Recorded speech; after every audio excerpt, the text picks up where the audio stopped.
எல்லாருக்கும் இனிய மாலை வணக்கம். 2022ல ஃபர்ஸ்ட் படிக்கிறதுக்கு வந்தேன். ஃபர்ஸ்ட் அட்டெம்ப்ட்ல வந்து ரிட்டன்ல 64 எடுத்தேன். ஆனா பிசிக்கல் கிளியர் பண்ணி என்னால உள்ள போக முடியல. ஒரு அட்டெம்ப்ட் ஃபெயில் ஆனோடனே ரிலேட்டிவ்ஸ் பக்கத்துல இருக்கிறவங்க எல்லாரும் ரொம்ப டிமோட்டிவேட் தான் பண்ணாங்க. மேரேஜ் ஆயிடுச்சு, ஒரு பேபி இருக்கு, பிசிக்கல் பண்ண முடியாது, உடம்பு வந்து சப்போர்ட் பண்ணாது, பிசிக்கல் பண்ண முடியாது, சும்மா ரிட்டன் எழுதிக்கிறதோட சரி, வேலையிலலாம் ஜாயின் பண்ண முடியாது அப்படிங்கிற மாதிரி ரொம்ப டிமோட்டிவேட் பண்ணாங்க.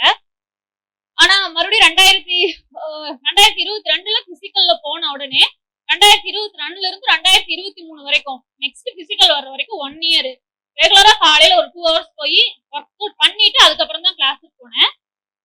அதுக்கப்புறம் 2023ல வந்த எக்ஸாம்ல ரிட்டன்ல வந்து 64 மார்க், அதே 64 மார்க் வாங்கினேன். பிசிக்கல்ல 16 மார்க் தான் வாங்க முடிஞ்சிச்சு.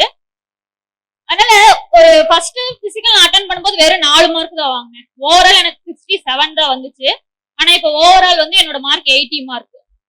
அதனால யாரு வந்து லேடிஸ பொறுத்த வரைக்கும் சில பேர் சொல்லுவாங்க, ஓகே 28 ஆச்சு, 29 ஆச்சு, ஒரு பேபி இருக்கு, மேரேஜ் ஆயிடுச்சு, பிசிக்கலா அவங்க ஃபிட்டா இருக்க மாட்டாங்க, அவங்களால வந்து பிசிக்கல் பண்ண முடியாது, ரிட்டன் மட்டும் தான் ஈஸியா கிளியர் பண்ணுவாங்க, உள்ள போக முடியாது அப்படிங்கிற மாதிரி சொல்லுவாங்க.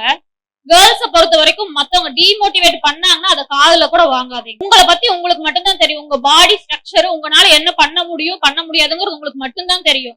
மத்தவங்க வந்து ஓகே பண்ண முடியாது, இவளுக்கு ஏஜ் ஆயிருச்சு, அந்த மாதிரி எல்லாம் சொன்னாங்கன்னா நீங்க யார் சொல்றதையும் காதுல வாங்கிக்காதீங்க. ஒர்க் அவுட் பண்ணுங்க, கண்டிப்பா அதுக்கு உண்டான ரிசல்ட் வந்து கண்டிப்பா கிடைக்கும்.